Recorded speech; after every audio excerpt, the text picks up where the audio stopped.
So, members of the IAC, ladies and gentlemen, dear guests and my fellow panelists, good morning, Boker Tov, v'Shabbat Shalom.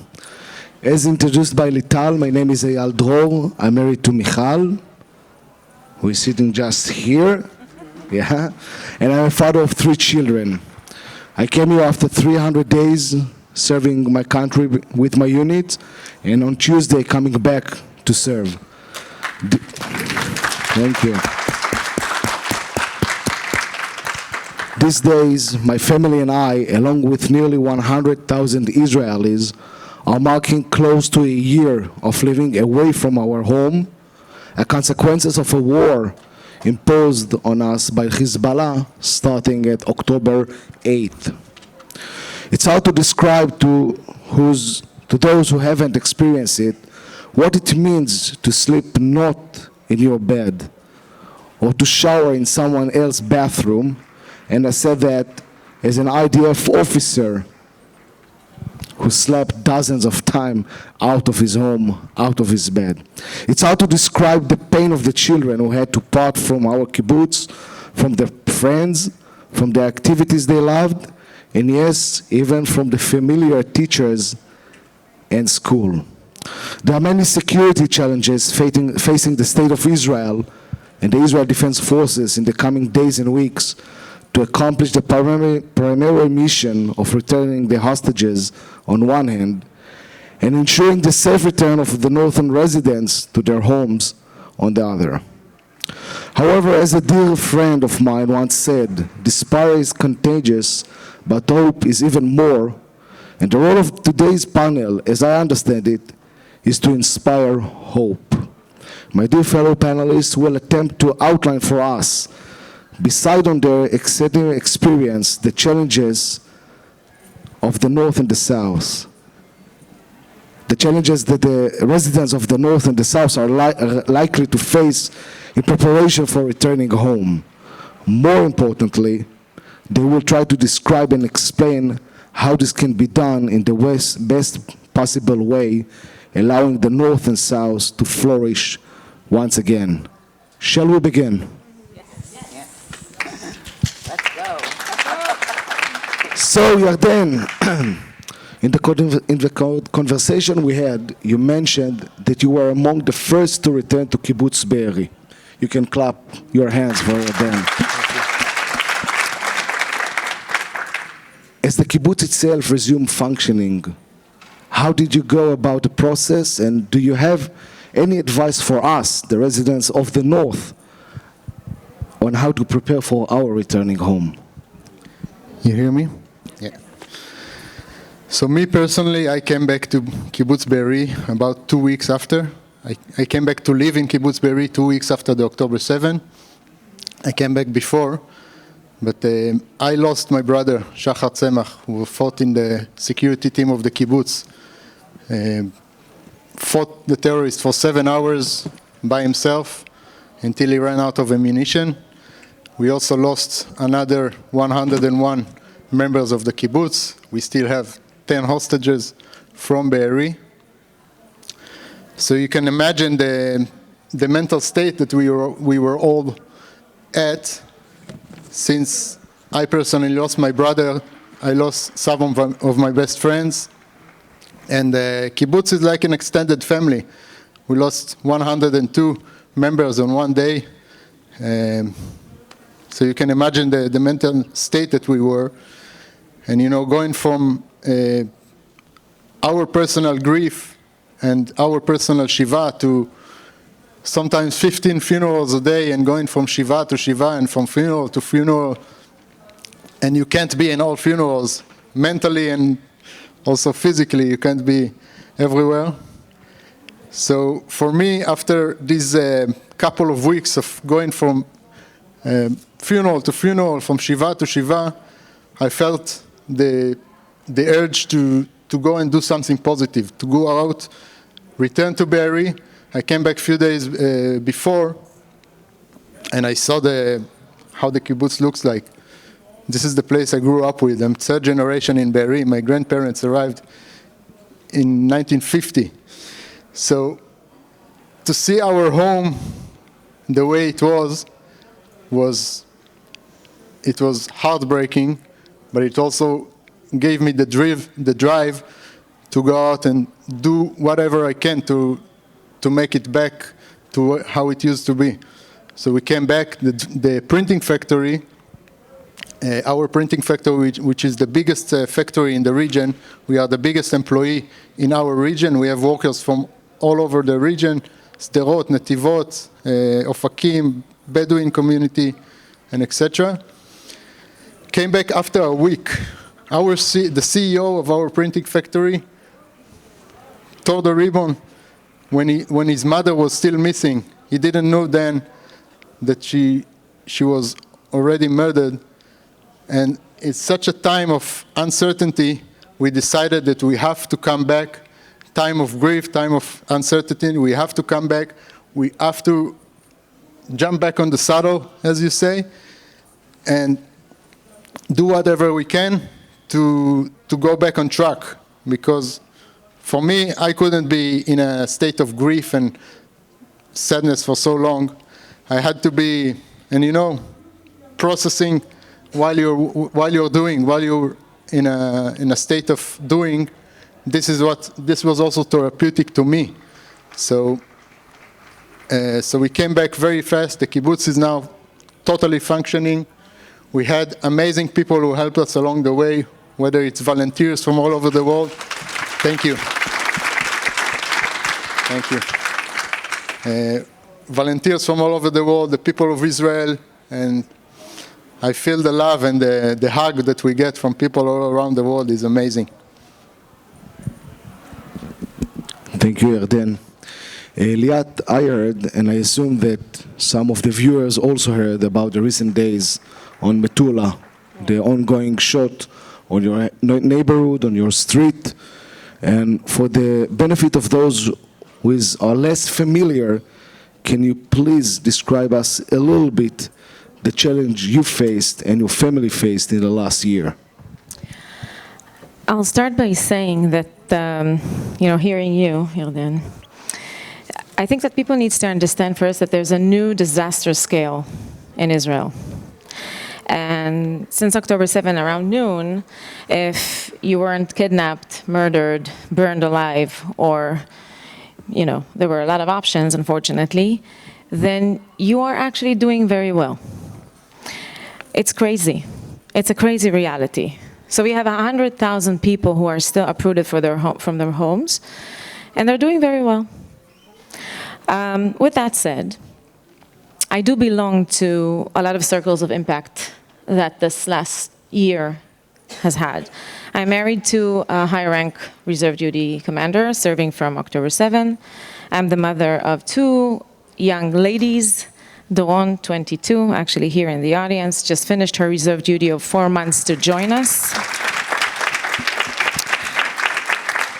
She was an explosive instructor in the IDF, and one of the things that she is sharing here in a lot of meetings that we are attending is the fact that over 2 years, she used to train elite units on how to defend themselves from enemies' explosive, not how to attack using explosive. I think it's an important note in understanding the differences apropos Hezbollah.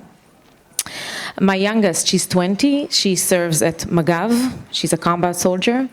Doron's boyfriend in 6 years who lives in our house, which is a different panel altogether, is currently in his 3rd round up north. So a lot of circles of impact, and we're still doing okay. Yesterday, we were sitting here in one of the sessions, and then Doron comes in with a photo that comes from Metula, and the photo clearly shows our neighborhood going up in flames. Statistically, we're very lucky, because it's been 11 months, so we had a lot of time to get up to our house and remove all, valuables and our wedding album, which we've never looked at since 1998. I look exactly the same, I just want to say. So we took that, and so we're doing okay. One thing to note, though. We're talking about, let's take Metula as a case study, because we come from Metula, which is the northest community on the Israeli border, and the only community in the world surrounded by a hostile border. It's 72% of its fence. So you have 21 border communities on the fence with Lebanon. It's a fence of 136 kilometers, give or take.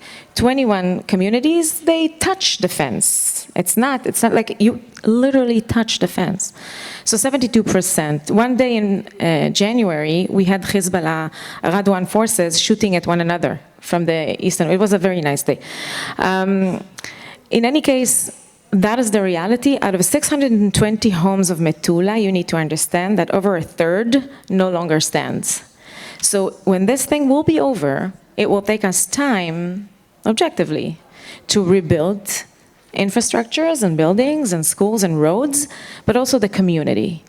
With that said, this is, and you said it, Eyal, we are here to inspire hope.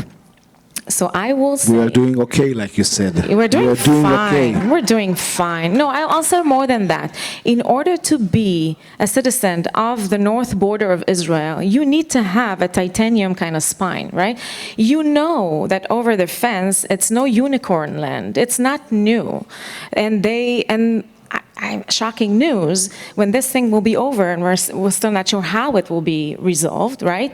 There will be an agreement. The agreement will allow a few years of peace or quiet or stability. I hope a lot of years of stability, but it's not going to resolve the issue. Hezbollah will forever want to eliminate Israel. And that is something that us, the borderline people, and you're one of them in the South, we know, and we are willing to face, right? We're not gonna go back. Lital mentions that I was the executive director of Fidelity and Fellows. It's a global organization, it's 5 continents. I did that from Metula. And I got a lot of offers coming and doing it from the US because it was much easier. And my answer was no. Strong, resilient people has to stay and keep the door of the Jewish safe room strong.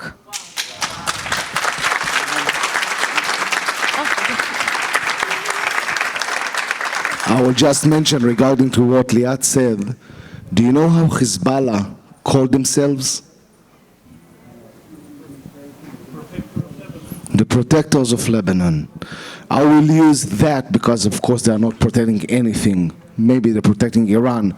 But Liat and Yarden and Michal were the protectors of Israel beside of the IDF. Nama, something that makes me really interested of small businesses. As some of you know, in the northern part of Israel, in the southern part of Israel, we don't have huge high-tech communities. We don't have heavy industrial. We have a lot of small businesses. The ongoing war has driven some small business in the north and the south to a very economic hardship, with some owners have to force even, unfortunately, to shut it down. Economic aid from the government doesn't always arrive, and when it does, and I can tell you it personally, it's often not in the timeline manner the business owner needs. My question, in your opinion, how can those who are reconsidering their future overcome the challenging situation they are in now? Well, first of all, I'm so inspired, and I live in the center of Israel, so I just want to bow and say thank you for protecting our borders. It really is, when I hear sirens once in a while, every time I think of the people that hear it day by day by day by day, and it just shakes me, and I'm thinking what resilience you have, so thank you very, very much. I think my take in this is that, I'll start with a personal view, is I have 2 boys that are serving as combat soldiers in the army from October 7th in Tzemach. One is a reservist, one is an officer, and has been in Gaza for over 250 days. So you can clap your hands. So that takes a lot of resilience. A very, very good friend of ours, their son was killed in Gaza 3 weeks ago, and Ro'i Friedman from the Nachal, so we're still mourning with the family. It's just crazy times, and you don't know when it's going to hit you. I'll also say that the company that I lead now was established by John Paulin, the father of Hirsch Goldberg Paulin, and he's a true friend. And we're with him, and we're now in a discussion of how also to keep Hirsch's name with us over time. But to answer your question, many times people don't understand that besides living with bombs, besides the fact that they're understanding how to be secure, they need to make a living. They need to bring food to the table. And when these people have, at the end of the day, small businesses, and 97% of the Israel economy is from small businesses. There's 660,000 small businesses in Israel. And not only the north and the south are struggling, also the ones in Israel. Think about how many tourists didn't come this year. And what does that mean for restaurants, for hotels, for many other places? All the supply chain of everything that didn't happen, these people don't have the means to bring them home any kind of income. So when we started out, Spark Eyal, what we do is that we help out these micro and small businesses with interest-free loans. We're the only one in the country that are giving interest-free loans to these small businesses in order for them to have some kind of air, for them to be, okay, we believe in these businesses. We know that they will strive. We are believers. They have hope, very resilient. They are farmers. They have coffee shops. They have, you name it. But they understand that they need someone that will give them a leap of faith, because just like you said, the government doesn't always come in, and when it comes in, they come in late. And because they need support now, we are there to say, come to us, we'll raise the funds. We raise millions and millions of dollars in order to be able to lend them to these small businesses. It's not a donation. We do due diligence. We understand that they'll pay it back. But with that interest-free loan, it just gives them air. And I'll say, and I'll talk about it in a second too, but it's not just the big money. Any one of you can support a small business in Israel, and I'll get to that in the next question. Thank you. And now we're facing with bars. So we just went from the individual to the community to the length of the business. Still, the need for recovery is so great and profound, and we keep hearing it more and more. As much as I read, you have experience with post-disaster recovery globally, and now you are operating in Israel, in the south, and you also told me in the north.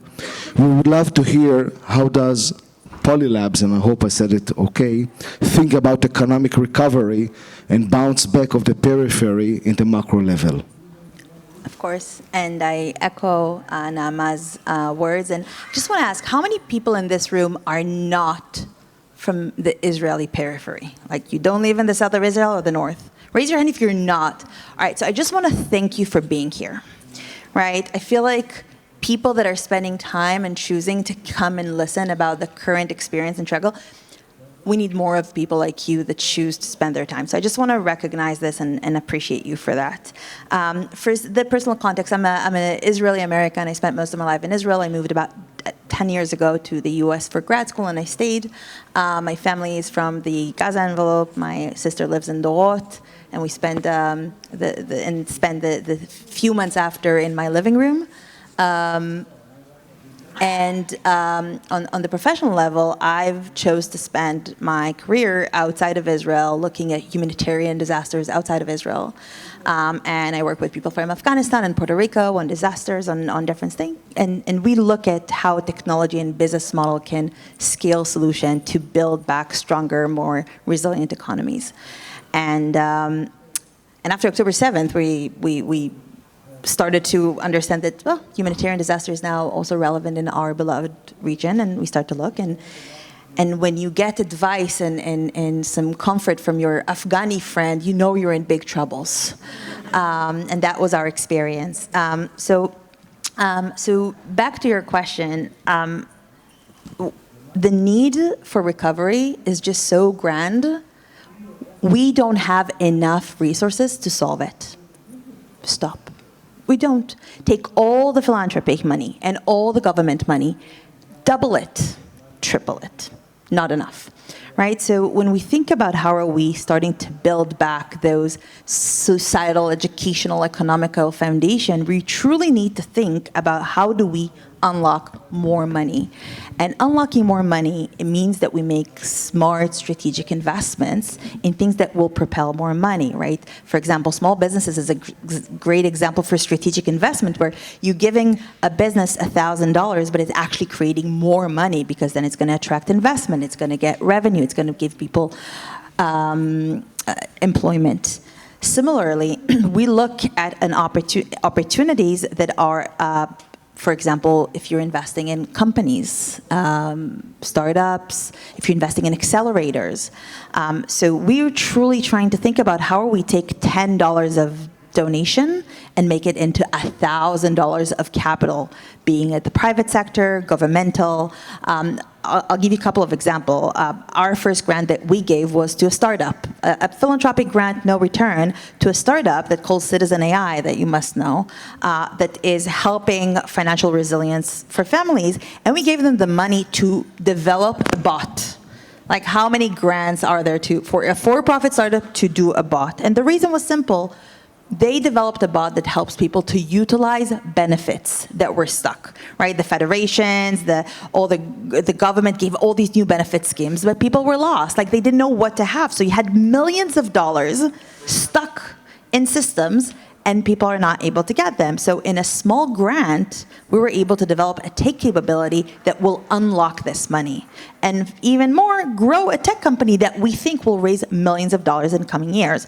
So we think really about those multipliers that will cascade then to support the development and the sustainable building back. And I will say one thing very carefully, that what we know from disasters in the world is that you have three phases. You have the response, where only very brave people come back inside, like Yarden, and try to respond and do whatever they have. And then you have the recovery, which is the phase that we are at some parts of Israel.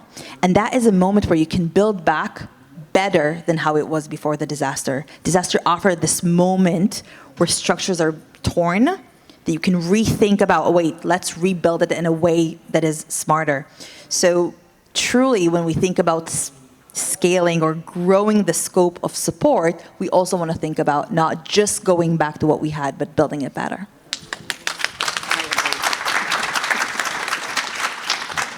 Wow. Yarden, we heard a little bit about the north, we heard about the south, and we were talking a little bit about money and recovery. We're in the IDF, we love to use the word tachlis. Do you know the meaning of the word tachlis? You cannot translate it. It's something that... Yalla yalla. Straightforward. Straightforward, let's talk business or not. Yarden, when you're looking at the south, when you're looking at your community and the other community on the south, what are the plans for the future? What are the challenges that you are going to face? And I do believe that it is not just connected to money. Yeah, you know, in Be'eri, over a third of our homes were totally destroyed. The kibbutz was destroyed. The community has scattered around the country in a way. But you know, our kibbutz was founded in 1946. Our grandparents arrived there. When they arrived there, it was before the state of Israel. There was nothing. There was no settlement in the area. There was no trees. The land was not cultivated for hundreds of years. And they came, built the tents, and established a paradise. For us, this is the best place in the world, Kibbutz Be'eri. Except of Dafna. Except of Dafna, my home. Yeah, exactly. Second best. And you know, me personally, I can say that we had a great lives before October 7. We had a great lives. We had comfortable lives. And we never thought that we will need to be pioneers in any way. but history decided otherwise for us. And you know what? Now we are ready. We need to be pioneers. We need to come back to rebuild our home like our grandparents did. And we are ready for it. We will build it. We are coming back.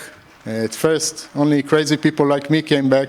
But now we have hundreds of people who are already came back to live in Be'eri. The community will be in Chatzerim, which is our temporary homes, for the next couple of years, since it will take some time to build our homes back. But you know, we will do it. We have many challenges, you know, mentally, financially, but as far as the mental wise, it's getting better with time.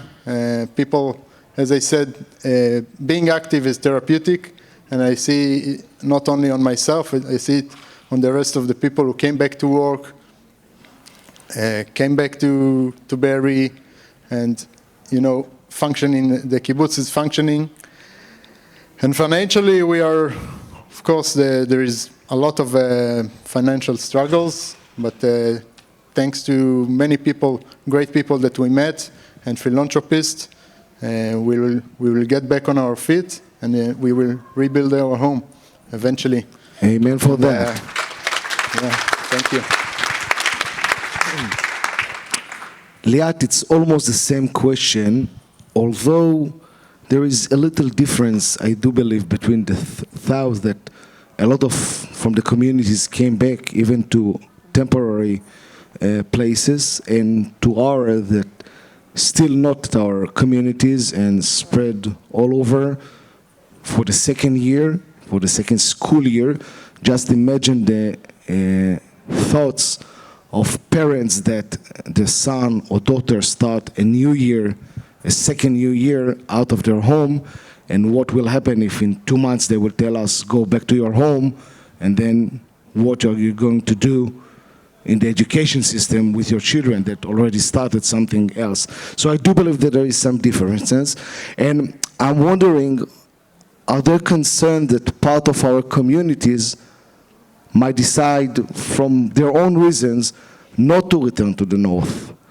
And if so, what do you think we need to be done in order to encourage people to come back to our home, to live our life, and to continue to be the protectors of Israel?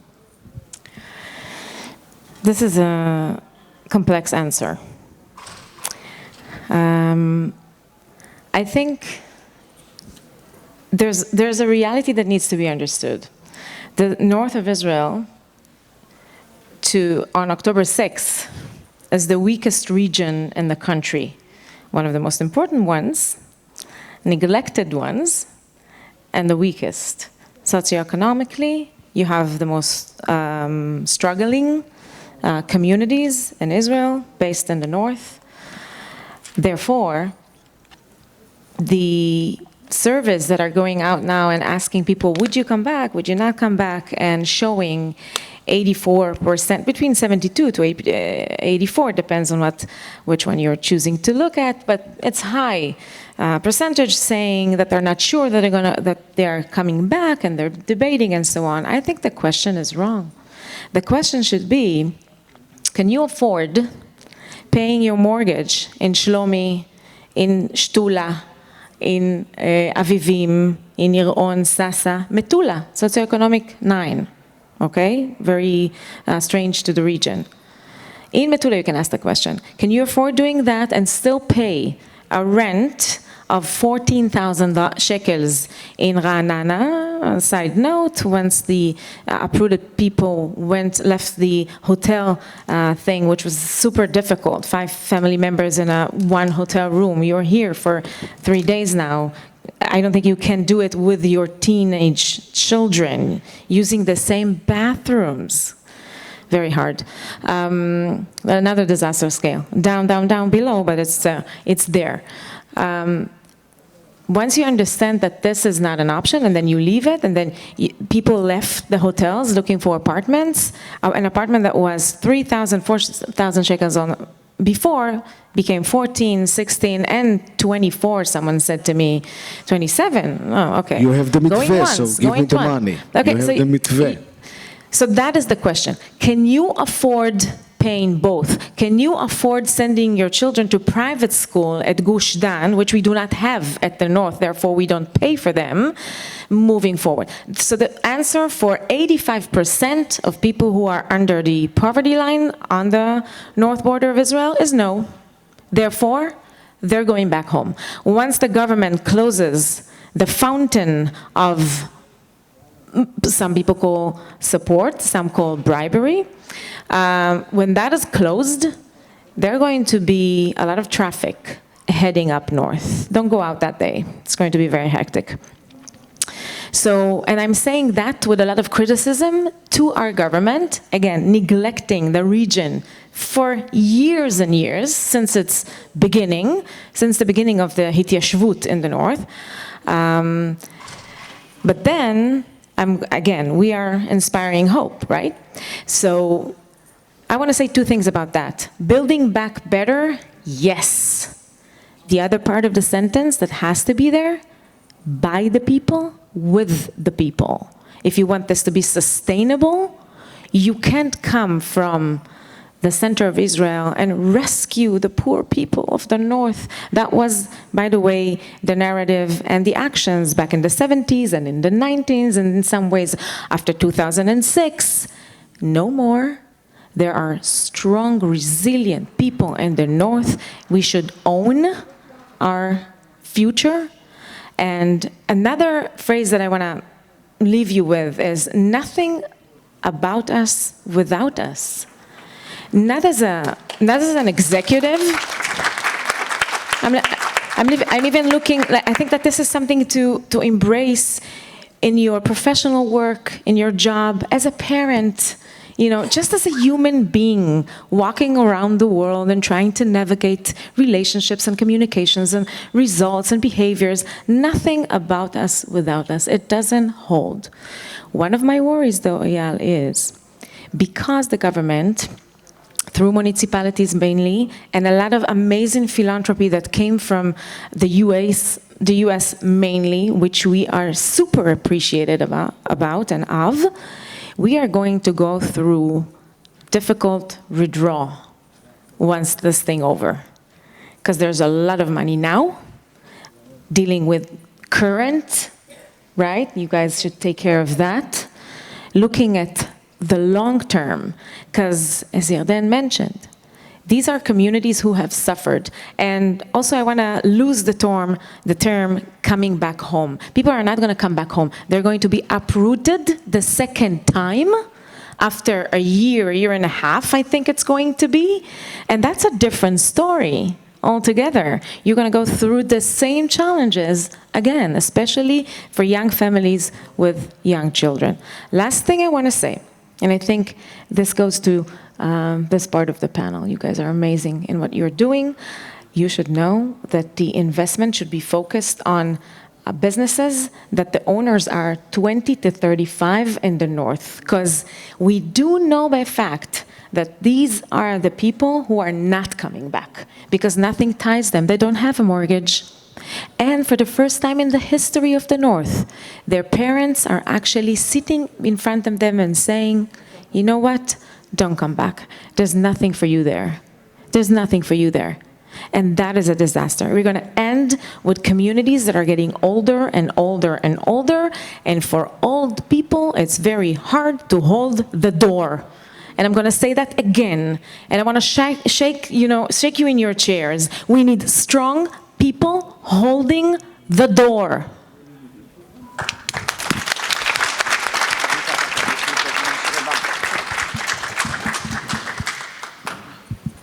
Like Liat said, this is, I think, as a resident of the North, this is one of our biggest concerns.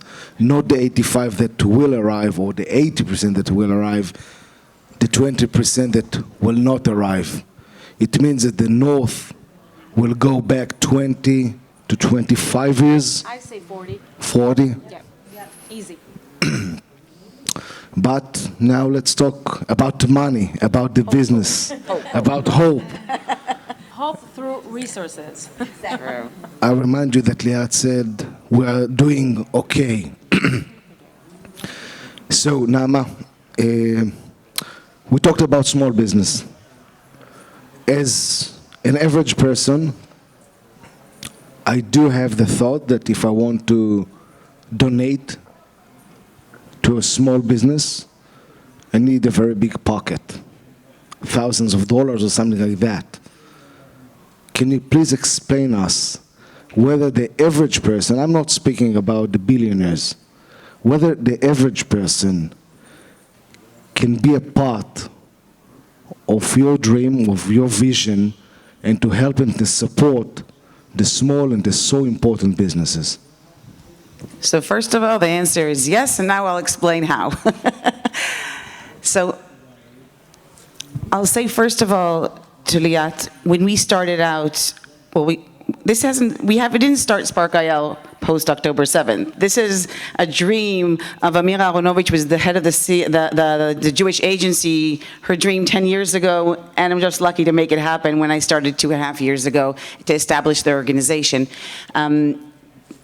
And we started out with the focus of helping the periphery, of helping out the social and geographical periphery of Israel. And what happened post-October 7th, we raised a lot of money in order to help the South, and now we just launched a fund to help the North, because we understand that these are the ones that need a lot of funding. But to your question, Spark Eyal, what we do is not just raise funds in order to help these small businesses. What we do is that we are a crowd lending platform, meaning that anyone sitting in the room or around the globe can be part of the upbuilding, so it's not only rebuilding, it's upbuilding the state of Israel. Meaning everyone can afford here $25. I believe so. So going on the platform, just sparkayl.org, choose a business that you relate to. It's all about people and stories. You can learn about Or. Or had a business in Kibbutz Erez. You might have seen her on Mischakei HaShef or on something that, she has a beautiful cafe. It was destroyed on October 7th. She opened another cafe a month and a half before the war in Sderot, right opposite the police station. The terrorist on October 7th came into her coffee shop and shot people on the street from within her shop. She is a single mom, and she is a major in the army. So October 8th, besides the fact that she needed to leave the kibbutz, and her children went to her parents, she went to reserve, and she had no idea what to do with her businesses. And it took a few months until the government came by. The North hasn't gotten that money yet. So she was in total despair, and she didn't know what to do, and no one was there to help.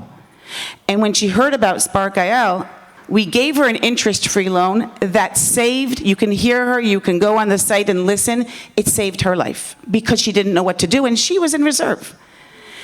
So what happens, if you go now on the site, you can learn about Or and her story and another 350 businesses that we have helped until now.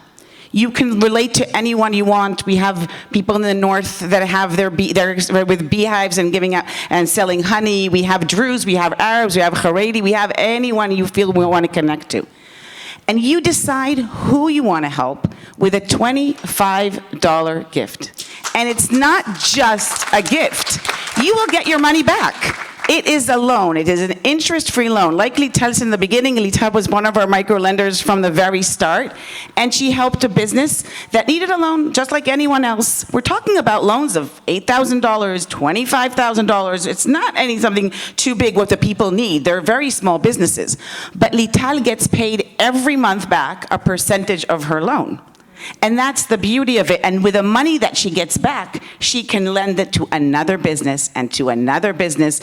And that's the beauty of it's just crowd lending with your money. And I'll be Oprah Winfrey for a second.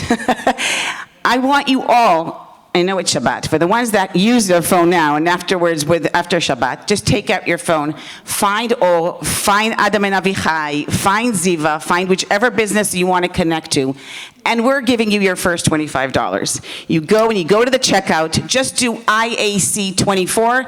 The first $24 is from a donor that helped us and said, go to the conference and get everyone involved. So you can just be the first. The first one is on us. Then you'll get the updates, read more stories. I just met yesterday in DC, an addictive lender, as we call him. He's given already to 37 businesses. He goes on every week. It's just stories. It's people. We want to connect between people. I believe so much in IAC. I started IAC in Boston, like Lital said, 10 years ago. We couldn't have believed what would happen in this organization when we started it. The Israeli Americans and the Jewish Americans all over this country have a very strong place in their heart for Israel. But at the end of the day, we want to connect our next generation, our kids, to Israel as well. So when they learn about a person, when they go to visit to Israel, when they just go on the site and connect to a person, they're more connected to Israel. They can do it as their bar mitzvah, bat mitzvah project. You can bring it to your synagogues. We just have Jewish day schools all coming together and supporting any person they want to connect to. And at the end, it's all about relationships. So just IAC 24, it's the coupon code at the end. Use it, connect, and become a microlender. Lebar. So Bar, we heard some great ideas and some suggestions for programs. Are you going to ask me where the money? Here's the money. Where is the money, and how do you think it can serve as many people as we can understand in the periphery? Go ahead. So I think what people need to understand about global disasters, it doesn't look like that, right? Usually in disasters, you don't have a bunch of technologists hacking away solutions in real time, right? Usually in disasters, you don't have hundreds of millions of dollars raised in like 2 minutes. Usually in disasters, you don't have such urban dense areas, right? There's so many, interesting things going on. And we have this incredible moment where we want to build up, I love it, by the way, the periphery, because it makes sense, because we want to support our people, because it's the defender of our state, because. And also, if we're missing reasons to do it, because this can be our gift to the rest of the world. Around the world, people are fighting with disasters and economic problems, etc. But they don't have Liat, right? They don't have the type of solutions that are created. So if we were missing reasons to do it right, and I'll say in a second what I think means by right, this should be our gift to the world. This should be what we're known for. Cyber is great. IT software automation is wonderful. We love the startup nation. But this can be an expert. The way that we take these disasters and solutionize around it and organize around it and develop it better, that needs to be something that we're known for. And I want to say something about what Liat said because it's so important. When disaster happens, we see really sad people and really sad stories, and we want to be like, we want to help, right? It's our nature. It's what makes us good people. But people don't need charity. They may need philanthropic capital because they need support, but they don't need charity. They want to work, they want to send their kids to school, and they are able to take care of themselves. So what we need to ask ourselves when we help, when we volunteer, when we are activists, what is the effective way? What do people truly need? In our case, the way we work, we build partnerships so we can enable more capital, right? Our goal is to increase the amount of capital available for such initiatives, and we do it by structuring new opportunity, not the sexiest thing. Usually I'm the nerd, but I think it's really important that a lender will get the right capital. And if it's too risky, let's de-risk it. So the bank will come in, and then the investment company, and then 5 years later, Pfizer is coming and doing another R&D center, and all of this to create a self-sustaining economy and a self-sustaining region. And it's really important because as people that want to help, we really want to just reach our hand and do what we're being told. But let's think for a second. Let's think about the future, not what's needed now and funded. Let's imagine 5 years ahead, 10 years ahead. How are we imagining the periphery, right? How do we make sure that we're not just bringing back people, but we're pulling back? Can the periphery of Israel be the use case of how a periphery should look like? I think it should, and I think about it from a global standpoint, right? It's really possible. Israel is not that big. Those communities are not millions and millions of people. We can make the north of Israel a thriving region that people go and study about. This can be our legacy as a country, and I think we should all really harness our energy to do it properly. I want to say it again, nothing about us without us. It just needs to be the model sentence that what people and how they give. So I really appreciate you bringing it up. Can I say something? I think, well, a few notes, really short. We're going through an earthquake. It's the biggest crisis that we've ever known. Crisis, Hebrew, mashber. Mashber is also the name of, an ancient name of where women came to give birth. So from mashber, there are new things, new life, new opportunities. It's not that we can improve the North. We have to. 2048, the population of Israel will increase to 16 millions. And not all of them can afford an apartment, a new building in Tel Aviv. So objectively and technically, a lot of people are going to be coming to the south and to the north, and that should be our strategic thinking. Now, you guys are talking about business and so on, which I super appreciate, super important. We so need your help, and thank you for being there for us. I want to say something for the philanthropy. Philanthropy have came with big dollars to the north and to the south. Philanthropy also should understand that in those kind of crises, new opportunities arise, new solutions are also offered. From my experience, it's very hard for philanthropy these days to support new endeavors. The preparation, and maybe I'm generalizing because I haven't met yet the one with the courage, with the huevos of actually investing in something new. But if they won't do that, they're blocking new opportunities that have arisen from the biggest crisis that we had, and that's a chaval, a gigantic chaval. So I don't know if there's any philanthropists in the room. Please change your perspective. I want to say, Amal? I want to add something to what Bel said. At the end, when our businesses come to us, well, the businesses, they're not ours, they're their own. When they come to Spark Eyal to request a loan, they go through a very thorough due diligence. We see, we're checking if they're able to give back the loan. It's not charity. And we say to them, this is not charity. You need to pay back your loan. But we believe in them. They believe in themselves. That is something so important because they just want someone to see them.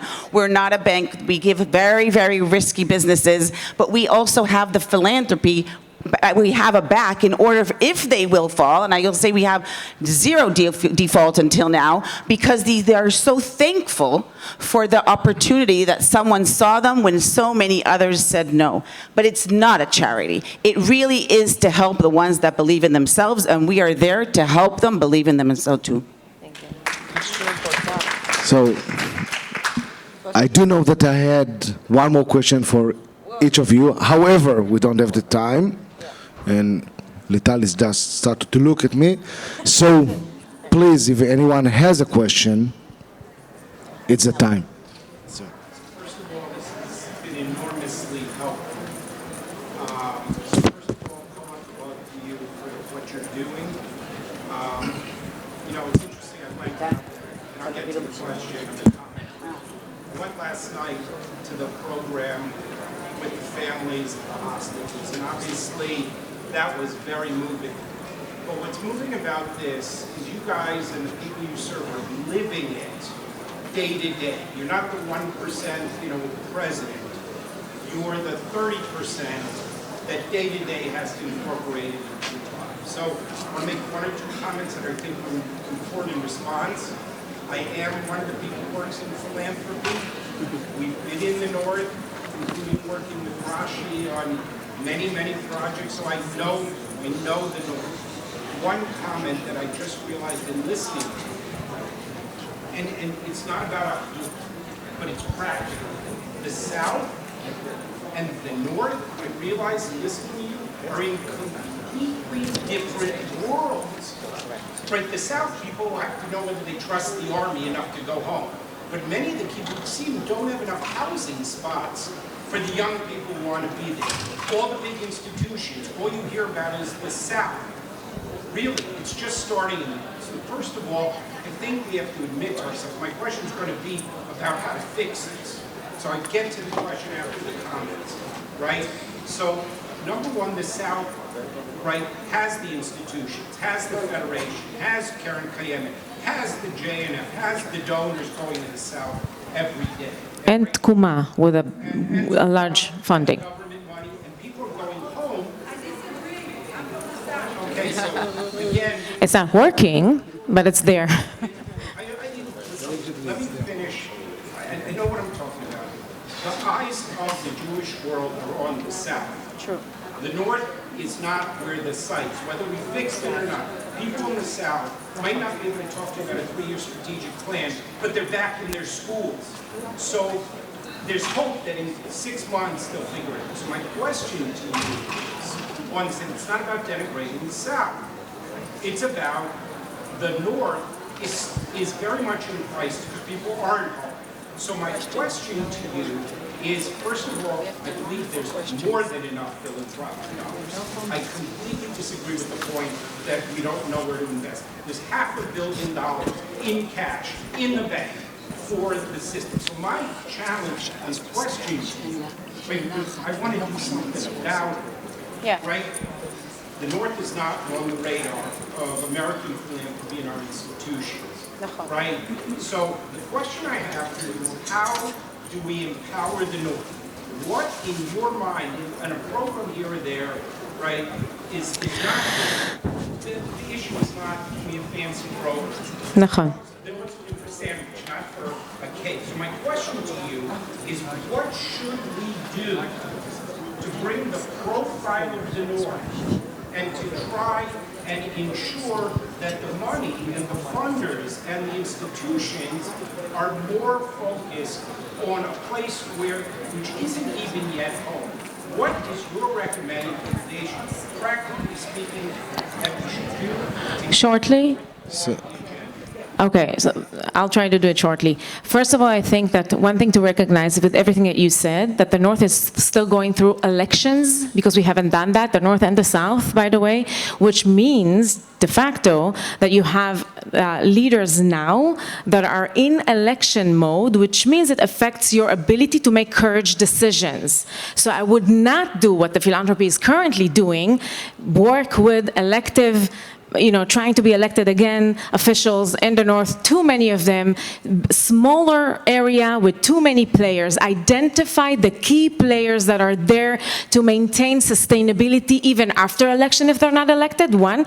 2, make sure that you work with everyone. You can find the identity or create it, okay? And I want to offer you a platform. I've created a forum of civilians. 3,000 people are a part of it at this point, called Matzpinim, and these are the people who, at the end of the day, once you finish the Excel and divide money, government money, philanthropy money to whatever, we are going to be behind the role, maintaining and holding the door from now until the end of times, okay, because this is what we do. These are the people that you need to look for. Also in the South, I would say, okay? Let me just, again, Tkuma has 70 people, professionals working. Please do homework and see how many of the 70 are actually from the region, from the South, and where Tkuma is located. That's not the way to help people. Nothing about us without us. But to your point, if I may say, because you're sitting here and not trying to elect people in Israel, I think that what I'm hearing, JFNA is doing an amazing job. And they have also pivoted in many areas from the south to the north to help us. We just received another huge grant in order to help businesses in the north. So, and I heard just today and yesterday, many other federations that with their emergency funds that they raised hundreds of millions of dollars are really pivoting to understand what is the now need in the north, because they understand that a lot of funds have gone down. So I would say, as an active philanthropist, as part of the Jewish community, part of the federation system, I would say knock on the doors of the people that are making decisions in their emergency funds to release funds also to the north and not only to the south. That's what you can help doing. So, Ladies and gentlemen, unfortunately, we are out of time. Well, I had a huge and a long speech now, but I do believe that we can conclude it in 3 sentences. First, thank you all for coming to here and to hearing the challenges of the periphery. Thank you. Second, thank you here, my colleagues, and I will just finish with 3 words. Bless you. And I will finish with 3 words. Am Yisrael Chai. This is the whole story. Thank you very much.